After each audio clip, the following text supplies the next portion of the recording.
문해지 탐구방송 요즘 소설 이야기 76번째 이야기 시작합니다. 안녕하세요. 저는 KBS 1라디오에서 라디오 프로그램 제작하고 있는 이주영입니다. 네, 안녕하세요. 저는 해방촌에서 문학서점 고요서사 운영하고 있는 차경입니다. 네, 저희 오늘은 자은가 모음 2020년 겨울호 들고 왔는데요. 여기에 실린 안보윤의 밤은 내가 가질게라는 작품 이따 얘기해 볼 거고요. 먼저 자은가 모음 2020년 겨울호 한번 들여다보도록 하겠습니다. 네, 자음과 모음 아무래도 게스트 에디터 지면이 늘 주목을 받잖아요. 네. 근데 이것도 꽤 화제가 됐었던 것 맞아요. 같은데 사실 이게 2020년 겨울호가 나온 지 약간 지나기는 해서 네. 시간이 초반에 좀 화제가 된 게 벌새의 김보라 감독이 게스트 에디터로 역할을 하셨고요. 네. 그래서인지 영화인들의 글이나 작품을 볼 수 있는 기회가 됐어요. 네. 그래서 사실 문예지 지면에서는 만나기 힘든 필자들의 이야기들을 만날 수 있다라는 게 가장 큰 이점이지 않을까? 매력이지 않을까라는 그러니까 생각을. 막 쟁쟁한 네. 사람들이 네. 다 사실 그 멋졌어요. 필자 리스트 보면 진짜 이 사람의 글을 읽을 수 있다고? 이런 그러니까요. 기대감이 엄청나기 때문에 네. 한번 영화를 좋아하시든 아니든 좀 새로운 느낌의 글들, 네. 이야기들을 만나실 수 있어요. 일단 박찬욱 감독이 사진 작품을 실어줬고, 네. 주제는 불안 연결성이라는 주제로 이제 게스트 에디터 지면이 기획이 됐고요. 네. 그 게스트 에디터의 말을 읽어보시면은 아시겠지만 전반적으로 창작자로서의 불안에 대한 이야기를 하고 있는 기획인 거예요. 네. 그러면서도 누군가와 아니면 다른 세계와 접속되어 있는, 연결되어 있는 거에 대한 이야기를 하고 있는데요. 박찬욱 감독의 사진으로 시작을 해서 창작자들의 불안에 대한 이야기들이 전개가 되는데, 담겨 있는데, 네. 아예 이제 김보라, 김현민, 윤가은, 이지원 이렇게 창작자들은 그 불안에 대한 이야기를 이제 대담 형식으로 주고받고 있기도 하고, 저는 재밌게 읽었던 거는 이병헌 감독 네, 극한 직업. 네네네. 그 멜로가 체질 극한 직업을 네. 연출한 감독의 이야기인데, 저도 얼마 전에 어디에 짧은 글을 쓸 때 그 고시원 시절 얘기를 잠깐 썼었거든요. 네네. 근데 이 이병헌 감독도 자신의 그 불안했던 고시원 시절 이야기에 대한 기억과 함께 그 작업들을 하면서도 극한 네. 직업이 완전 잘 됐지만 네. 그 이전의 불안들이 있었던 이야기들을 해주고 있어서 네. 좀 많이 공감하면서 읽었어요. 그리고 뭐 김세벽, 김일란, 김혜리, 김희정, 유은정, 이경민님의 불안할 때 나를 위로해준 책들을 만나볼 수 있는 지면도 있어서 좀 유용하다라는 네. 생각이 들 정도로 알차게 무슨 책 읽나요? 불안할 네네. 때가. 네. 약간 기획이 됐더라고요. 그리고 소설은 나일선, 문목하, 안보윤, 윤성희, 전혜진 작가의 단편 소설이 실려 있고요. 기록 지면은 이것도 연결을 해서 기획을 하는 건지 작가의 불안에 대한 네. 에세이들이 담겨 있습니다. 그래서 박지일, 이원석, 이유은, 이주혜 작가의 글을 만나보실 수 있고요. 시는 김유림, 신민아, 윤유나, 이다희, 이원석, 임현정, 최인호 이제 시인의 신작시가 실려 있습니다. 네, 그리고 큐러티시즘이 좀 계속 좀 특이한 형식의 네. 비평을 하는 코너잖아요. 네. 네, 김보경, 박서양의 글을 만나보실 수가 있고요. 그리고 테마 리뷰도 늘 좀 재밌는 주제들로 다뤄지는 것 같아요. 네. 지금 시기에 읽을 만한 이야기들이 좀 담겨 있기도 하니까 같이 보시면 좋겠습니다. 네, 저희가 이번 시간부터 3주에 걸쳐서 자은가 모음에 실린 새 작품 한번 만나볼 텐데요. 오늘은 처음으로 안보윤 작가의 밤은 내가 가질게 네. 이야기 해볼 거예요. 네. 안보윤 작가도 작품 많이 발표 그동안 하셨죠. 뭐 중견이라고 할 수 있는데 저희가 여기선 처음 소개하는 것 같아요. 단편 자체를 문예지에서 저는 네. 오랜만에 본 것 같기도 네. 하고요. 네, 그래서 제목을 보고 무슨 내용일까 좀 짐작이 안 됐었어요. 네.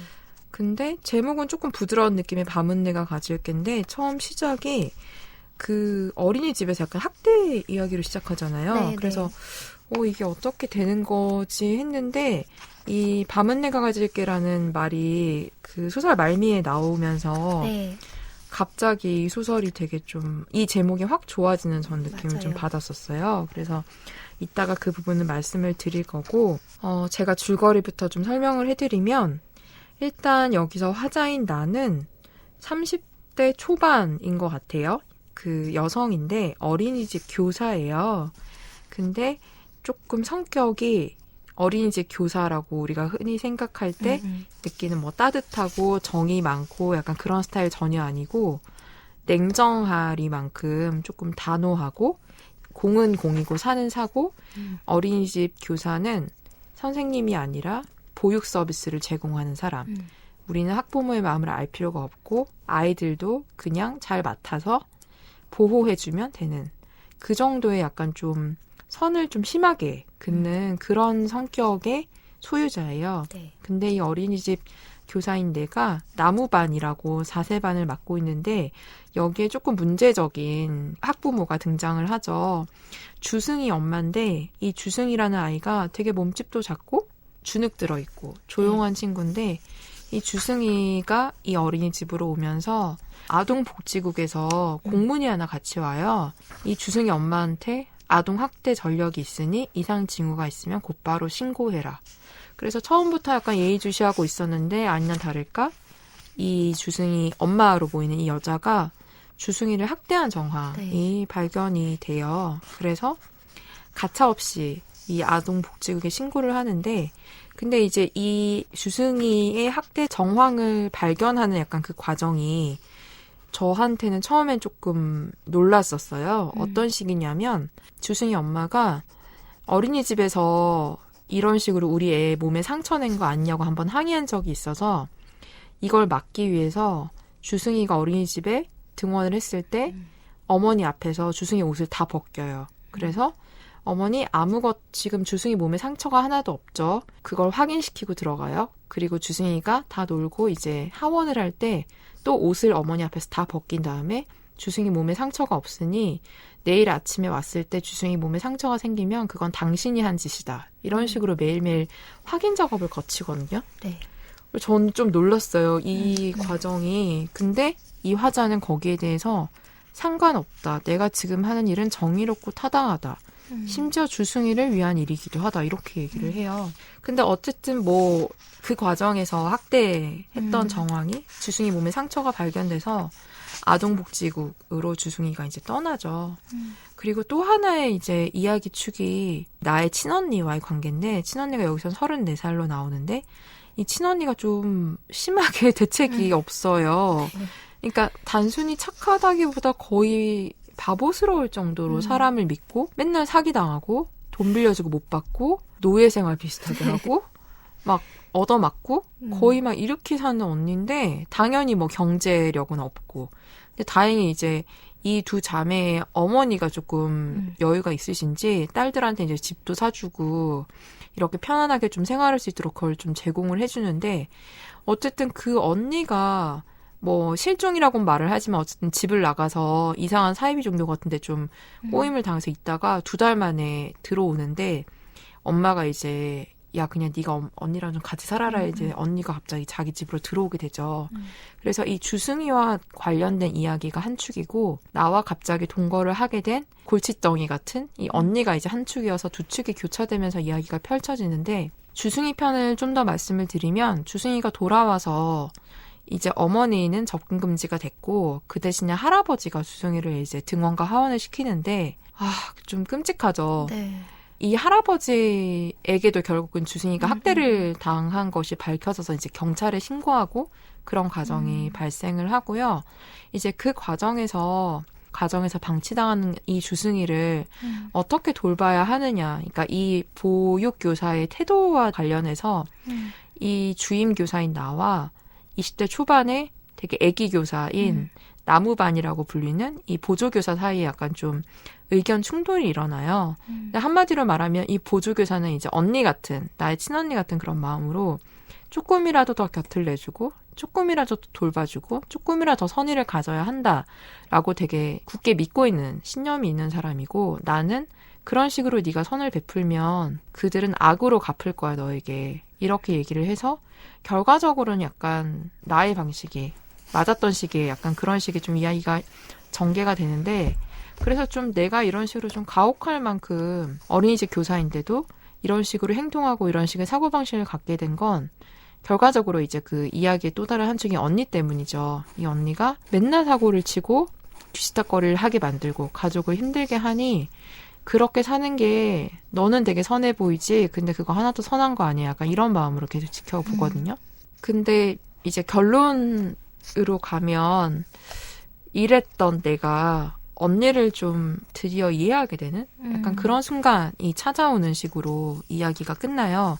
그리고 현재 나의 애인인 이선이라는 사람도 그 언니와 되게 비슷한, 기본적으로 비슷한 결을 가진 사람인데, 그래서 이런 좀 가정의 언니와의 관계 때문에 좀 냉혈한이라고 할 정도로 누구에게 마음을 주는 것, 곁을 주는 것, 호의를 베푸는 것에 알러지 같은 반응을 보이던 그런 나라는 사람이 말썽만 피는 언니와 또 애인 이선과 그리고 주승이 사건을 겪으면서 그 사람들 곁으로 조금 다가가는 한 발짝 그 사람들의 마음을 좀 이해하게 되는 그 과정이 담긴 소설. 네, 이에요. 약간 결론이 저는 되게 의외기는 했어요. 이런 식으로 전개가 언니를 이해하는 쪽으로 갈 거라는, 그러니까 어떤 갈등이 벌어질 거라고 생각을 했는데, 네. 되게 언니의 마지막에 하려고 하는 그 걔를 데려오려는 입양하는 거를 지지해주는 쪽으로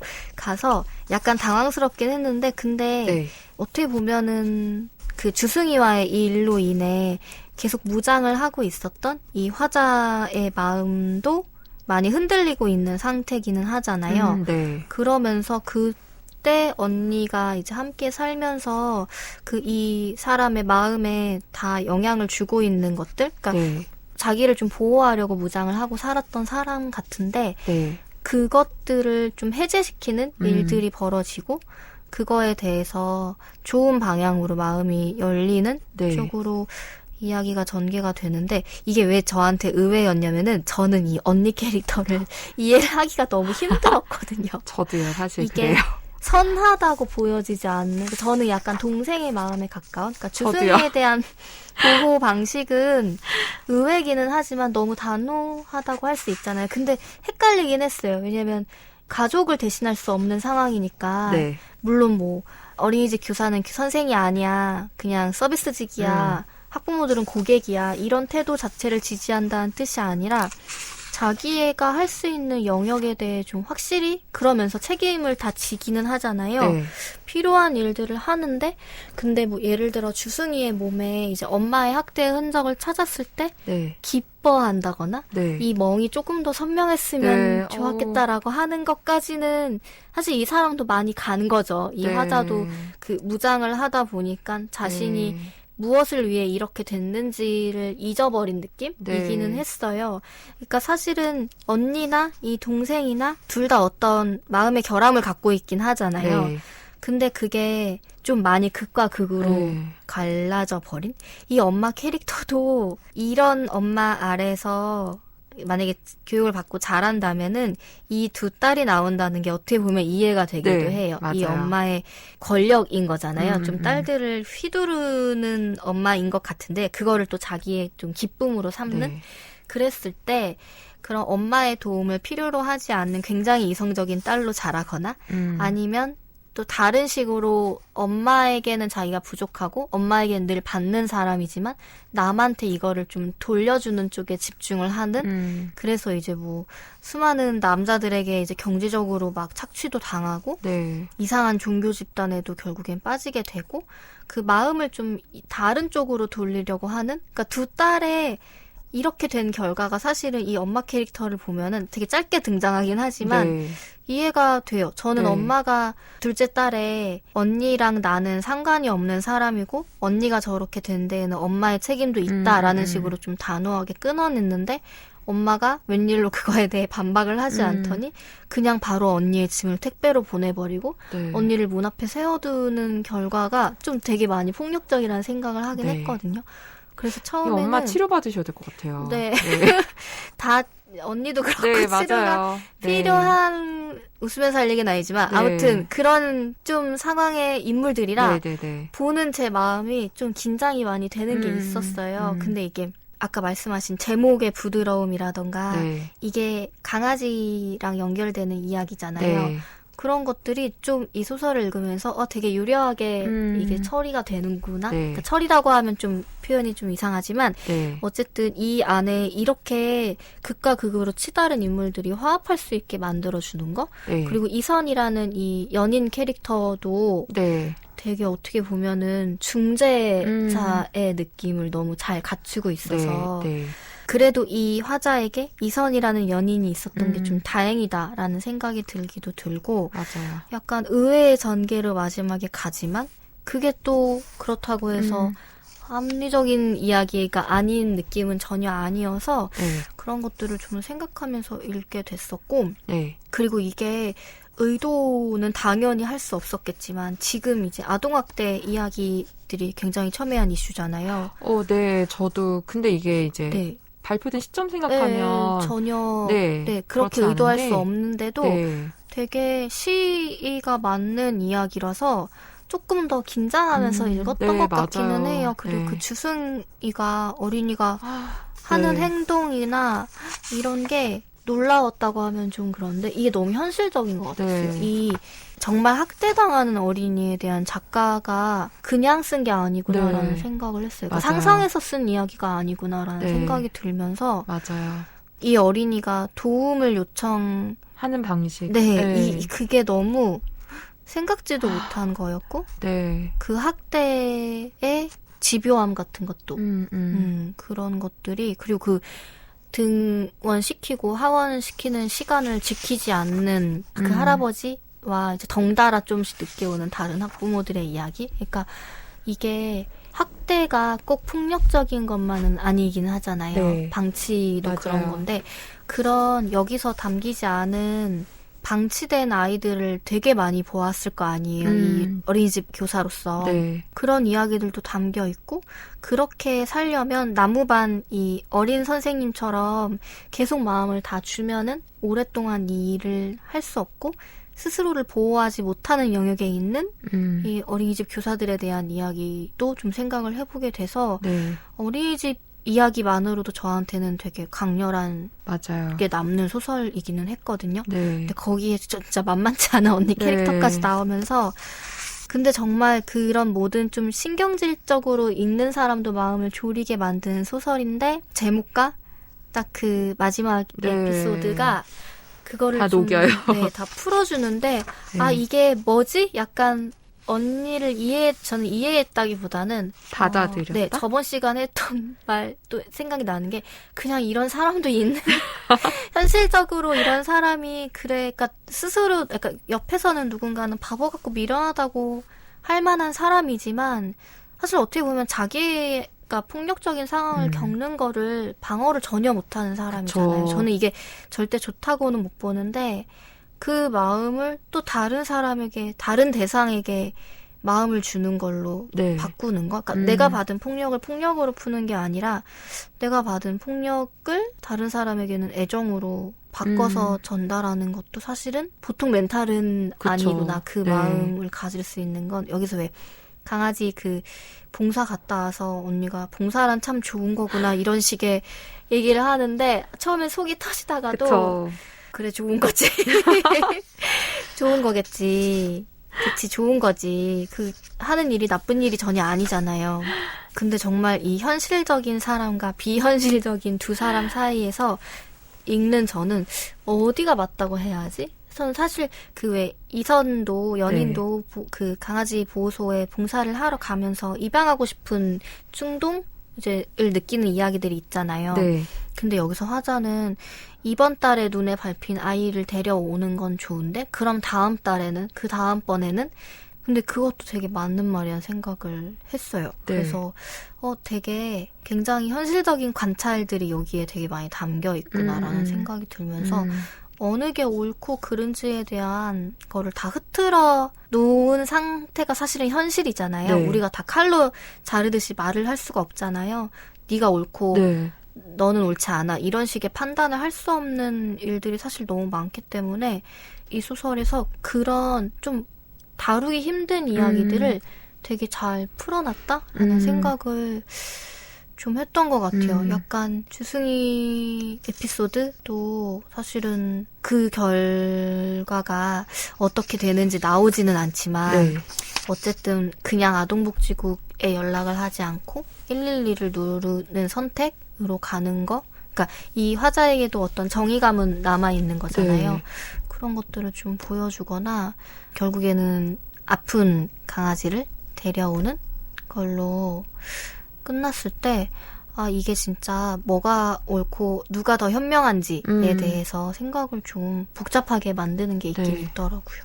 그 주승이의 학대, 두 번째 학대를 발견한 경찰에 신고하는 건 저는 그냥 그 화자의 마음 생각해 봤을 때 그 죄책감이 좀 심하게 들었을 것 같다는 생각은 들었거든요. 그 앞에 이제 맞아요. 그 후배 교사가 뭐 죄책감이 드는 것처럼 보이지만 죄책감은 책임이 있을 때 네. 가질 수 있는 감정인데 너는 별로 책임도 없으면서 그걸 가진다는 게 우습다라는 식으로 약간 좀 냉소하잖아요. 네. 근데 어쨌든 주승이가 계속 구조를 원하는 네. 행동을 했음에도 알아차리지 못하고 한참 뒤에야 그걸 발견했을 때 되게 참담했을 것 같다는 생각은 좀 맞아요.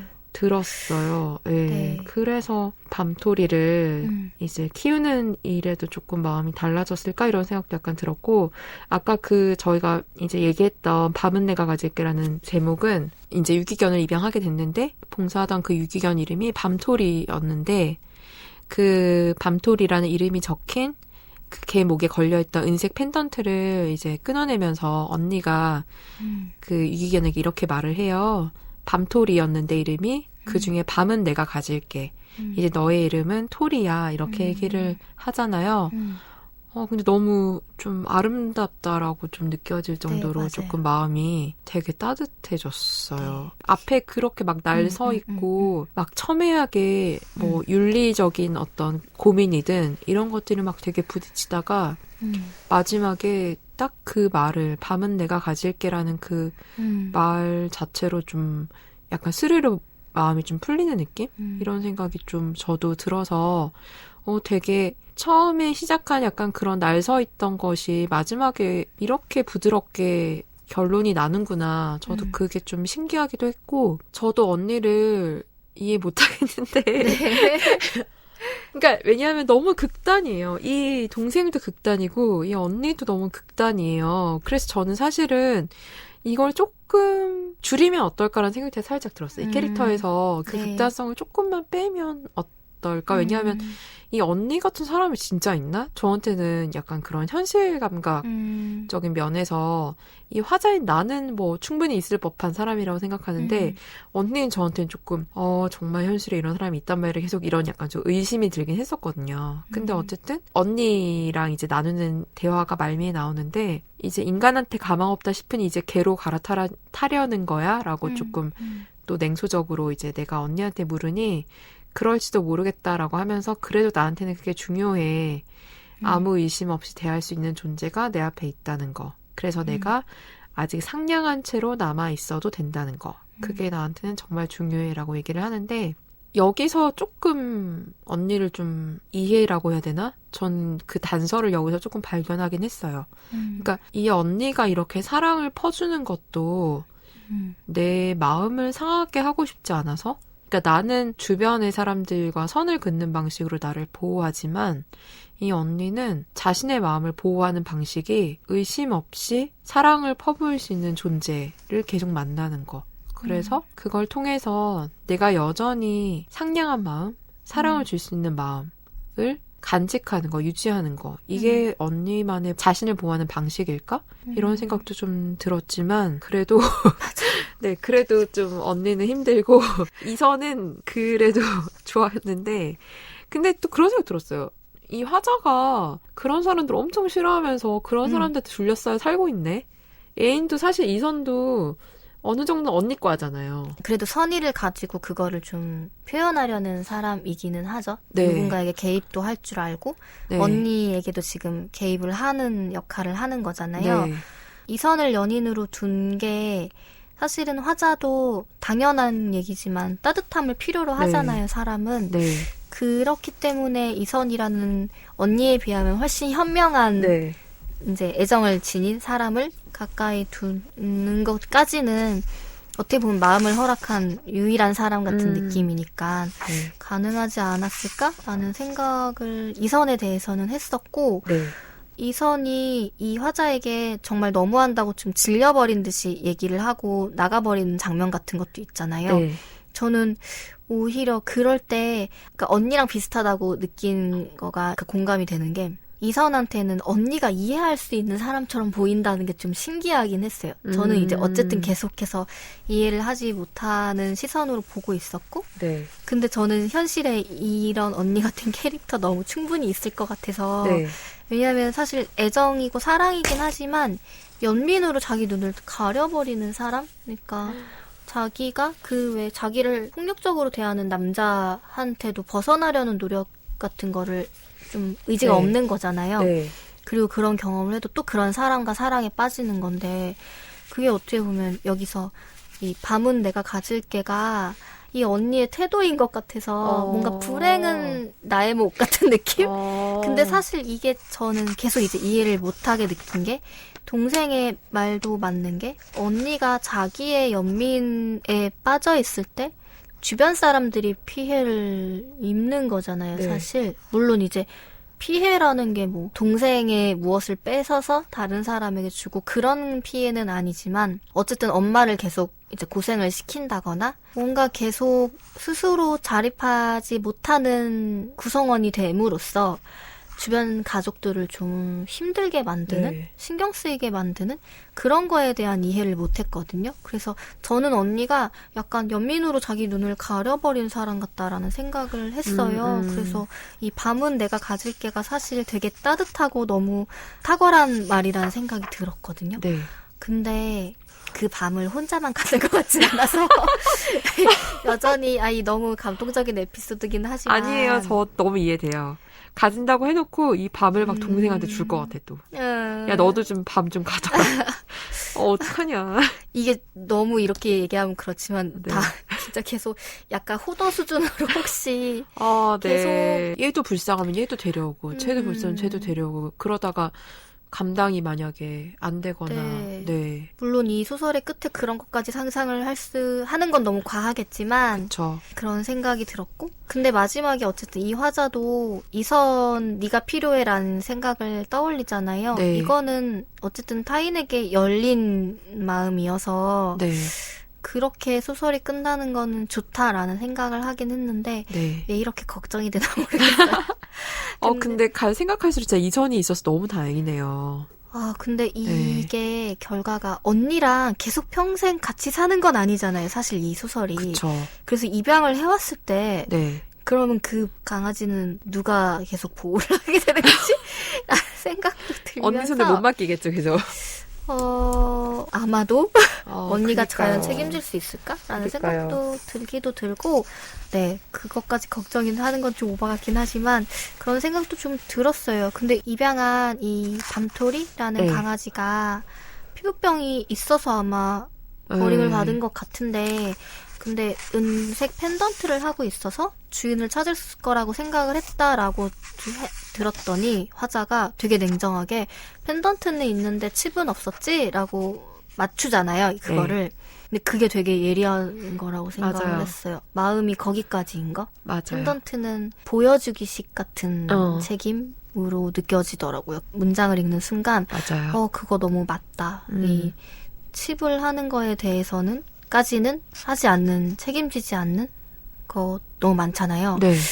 그래서 되게 섬세하게 관찰한 것들이 소설에 많이 담겨 있어서 그런 것들을 좀 날카롭게 벼려진 느낌으로 좀 읽었던 것 같아요. 네. 그리고 그 질문도 계속 저한테는 사회에서 맨날 겪으니까 예를 들면은 어떤 사람이 되게 선한 행동을 하면서 그 상대적으로 내가 되게 악인이 돼버리는 경우 있잖아요. 네. 근데 그 사람이 선한 행동을 하는 게 결코 선하지 않은 경우가 되게 많고 나는 오히려 어떤 상황을 최대한 감당할 수 있을 만큼만 감당하고 거기에 대해서 책임을 지는 거에도 불구하고 계속 나는 나쁜 사람이 되고 감당할 수 없는 연민이나 그런 사랑을 주는 사람이 선인으로, 그리고 그 사람들은 되게 평화롭게 그 사람들의 세계 안에서 살고 그 밖에서의 나는 되게 좀 번민에 휘말려서 그들이 느끼지 못하는 것까지 느끼는, 저는 약간 그런 마음도 좀 이해가 됐었어요. 그래서 화자를 이제 이런 인물로 설정한 것, 이런 인물의 화자의 시선으로 반대편에 있는, 극단에 있는 그 마냥 선하기만 한 그런 사람들을 바라보는 거, 그런 것도 저는 이 소설에서 좀 유효했다라는 생각이 들더라고요. 네. 근데 뭐 언니에 대해서 계속 좋지 않게 얘기를 하긴 네. 했지만 밤은 내가 가질게라고 얘기할 수 있는 사람의 중요성 같은 거에 대해서는 좀 많이 맞아요. 깨달음 같은 거? 그런 건 있었어요. 왜냐면 네. 이게 요즘은 어쨌든 이기적인 거를 좋은 것처럼 얘기하는 분위기도 있잖아요. 네. 그 이기적인 것들이 결국에는 학대라던가 네. 그런 상황들을 만들어 오는데 우리가 자기가 자기를 중요하게 생각하는 마음만 지키려고 하다가는 이렇게 되는 좀 비극들이 일어나는 경우들을 좀 보면서 네. 그러게 약간 사람이 너무 누군가의 밤을 자신이 나눠 가지려고 할 수도 있는 건데 물론 이건 극단으로 보여준 사례기는 하지만 네. 그런 마음에 대해서 생각을 좀 해보게 됐어요. 이게 네. 언니의 내가 아직 상냥한 채로 남아있어도 된다는 거? 그게 나한테는 정말 중요해. 사실 이런 마음은 완전하게 이해하지는 못했거든요. 네. 왜냐하면 이게 어떻게 보면 나를 위해 하는 행동처럼 느껴지는 말이기도 했었어요. 네, 그 맞아요. 사랑을 주는 행동들이 대상에 나를 대한 위한 거. 네, 근데 네. 그렇다면 그 마음은 옳은 거야? 라고 생각을 했다가 결과적으로 근데 이 언니가 지고 가려는 마음은 좋은 거지라는 네. 생각을 하는 거죠. 그러니까 네. 드는 거죠. 네. 옳은 건지는 모르겠지만 좋은 건 맞다까지는 생각이 갔는데 내가 상냥한 마음을 계속 유지할 수 있는 것도 사실 중요한 거긴 하잖아요. 네. 이 언니가 말하는 과연 이 언니는 그럼 자신이 상냥하지 않은 채로 있었던 시간에 대해 괴로웠기 때문에 지금 이렇게 극단으로 된 건가라는 것까지는 이 안에서는 제가 이 언니의 서사는 모르겠지만 네. 그런 마음을 간직하려고 노력하는 거? 그리고 어쩌면 언니의 눈에는 이 동생이 너무 힘들어 보이는 그런 것도 있을 수 있겠다라는 생각을 하면서도 약간 왜 열심히 하고 노력할수록 잘못되는 경우들도 있긴 있잖아요. 네. 사실 이 언니의 이 마음을 주변에서 이용한 거니까, 악용한 네. 거니까 이 언니가 현명하지 못하다고 탓을 하는 것도 어쩌면은 좋지 않은 건, 옳지 않은 건데 네. 저도 약간 그런 식으로 이 사람 탓을 하는 거? 사실 그 사람들이 나쁜 거죠. 주변에 있는. 그건 그렇죠. 네, 근데 저도 모르게 약간 그렇게 보고 있었던 것도 맞는 것 같아요. 그래도 계속 우리가 스스로 현명했어야 되는데 왜 그걸 당하고만 있어라고 하는 것도 사실은 그쵸. 네. 더 나쁜 사람은 진짜 악인들을 비난하긴 맞아, 다 해야 빠져나갔잖아. 그런 사람들은. 좀 약간 언니에 대해서는 약간 이 갑갑함을 끝내 풀지 못하고 네. 소설을 끝내게 됐어요. 네, 저도요. 그래도 어쨌든 이 작품 또한 생각할 지점들을 군데군데 네. 독자들에게 주고 있어서 그런 부분에서 평소에 이런 고민을, 그리고 우리라면 사실 사회생활 하다 보면 또 가족 안에서 누구나 네. 이런 상황에서 언제나 닥치는 것 같아. 그 강도가 크거나 작을 뿐이지. 네. 그래서 좀 독자들이랑 접점을 만들어 나가는 부분이 충분히 있었던 소설 같다는 생각이 들었습니다. 네. 네, 이렇게 안보윤 작가의 단편소설 밤은 내가 가질게에 대해 이야기 나눠보았습니다. 문예지 탐구방송 요즘 소설 이야기, 다음 시간에는 자음과 모음 2020년 겨울호에 실린 나일선 작가의 단편소설을 소개할 예정입니다. 안보윤 단편소설 밤은 내가 가질게의 일부를 주영님의 낭독으로 들으시면서 저희는 다음 시간에 인사드리겠습니다. 들어주셔서 고맙습니다.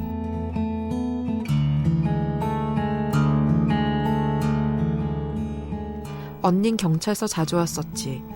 내 말에 언니가 점퍼를 목까지 끌어올렸다. 신고하러도 오고 신고당해서도 오고 속고 뺏기고 맞고의 무한 반복이었잖아. 그게 늘 이상했어. 언닌 왜 저러고 살까? 저만큼 속으면 이제 아무것도 기대 안 할 법도 한데 대체 왜 포기를 안 할까? 뒤에서 의자 끄는 소리가 들렸다. 누가 앉은 건지 지나던 길에 의자를 밀어넣은 건지 알 수 없었다. 형사는 참고인 조사나 추가 진술이 필요할 수 있으니 그때도 도와달라고 말했다. 형사에게서 받은 명함이 돌덩이처럼 무거웠다. 인간한테 가망이 없다 싶으니 이제 개로 갈아타려는 거야? 그럴지도 모르겠다. 언니가 가방에서 머플러를 꺼내 내 목에 감았다. 몇 번에 걸쳐 돌려 감고는 그래도 부족한지 매듭을 지어 고정시켰다. 목이 따뜻해지자 몸의 떨림이 좀 멎는 듯 했다. 그래도 나한테는 그게 중요해. 언니가 말했다. 아무 의심 없이 대할 수 있는 존재가 내 앞에 있다는 거. 그래서 내가 아직 상냥한 채로 남아 있어도 된다는 거. 그게 나한테는 정말 중요해.